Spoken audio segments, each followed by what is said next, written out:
To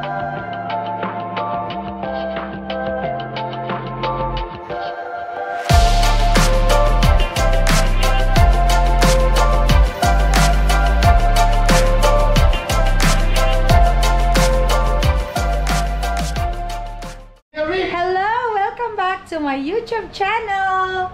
Ayan, ito po, nagbi-bake tayo ng chicken. Oh, ay, sorry, nag-moist na.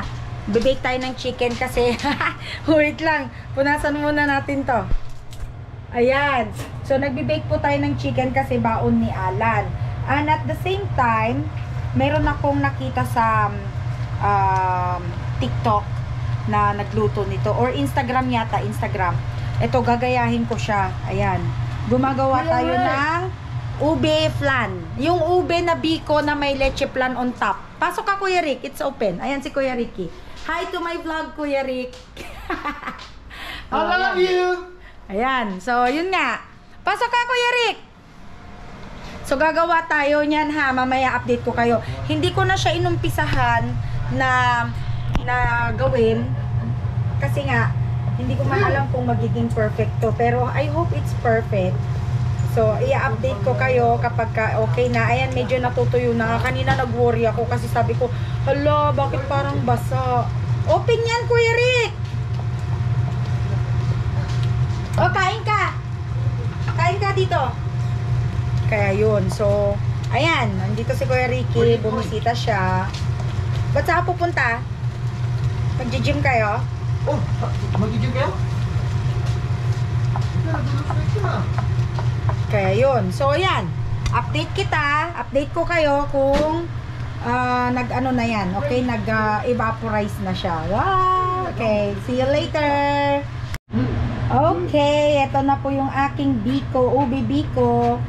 So, medyo natuyo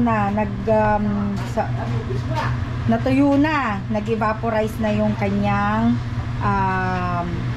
sabaw. Sabaw talaga. So medyo konti pa, tsaka medyo matigas-tigas pa rin ng konti yung yung rice niya. So papaanuhin muna natin siya ng konti.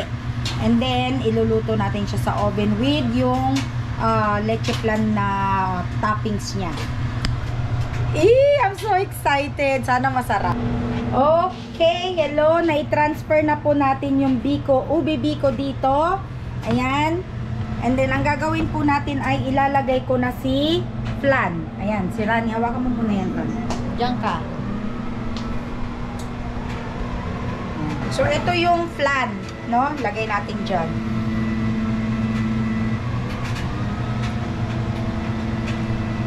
So, para lang tong leche flan ba, yung ano niya, yung recipe, kung marunong kayong gumawa ng leche flan, ito na siya.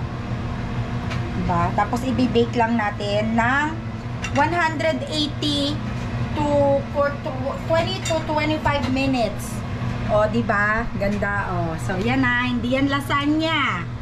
Okay? So, i-bake ko lang siya. Okay? Wait lang po. Ayan. Nandito na po si ube biko flan. Ewan ko kung anong tawag mo dyan. Pero basta. So, ngayon ang gagawin ko na is, magliligpit na po tayo dito,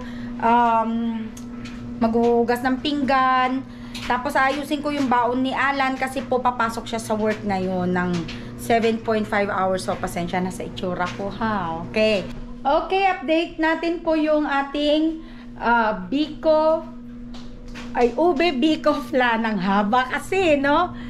Okay, wait lang kasi magmo-moist. Ayan, no, medyo umangat yung ano niya, yung biko. Umangat siya. So, nagbabubble-bubble na siya. Ayan, no. Oh, yan, ganyan. So, sana maging okay yung aking flan. Okay.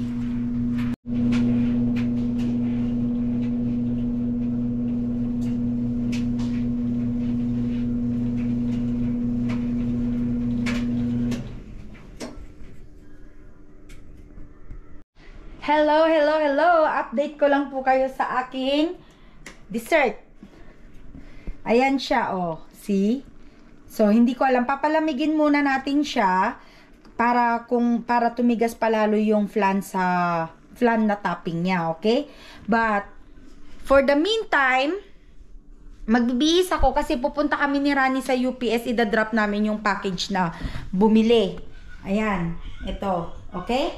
So, I'll be back. Okay. So, naalala nyo po yung biko na kanina niluto ko. Ito na siya. Medyo hindi siya tawag doon, hindi siya masyadong tumigas. So, titikman ni Rani. Umupo ka nga ng maayos. Ayan. Tikman ni Rani kung anong lasa. Ang lasa? Grabe man. Hindi niya pa natitikman. Kaagad. Okay, tikman natin. Hawakan mo nga yung video.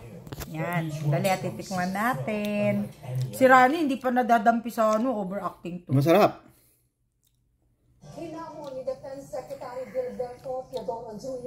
Ang sarap nga. Uy, gagawa na rin sila. Uy, ang sarap. Pero suggestion ko po kasi medyo napadami ko yung tubig ko kanina.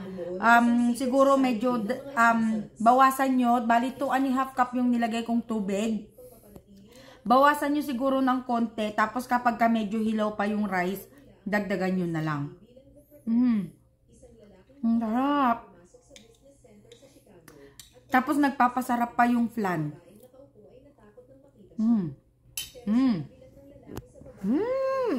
Sarap. Kainin na ni Rani. So mag-i-end na po tayo uli ng video or ng vlog. Kung nagustuhan nyo po tong video namin for today, please like, subscribe, and hit the notification bell button para lagi po kayong updated sa aming mga bagong video. Hanggang sa muli po. Bye-bye!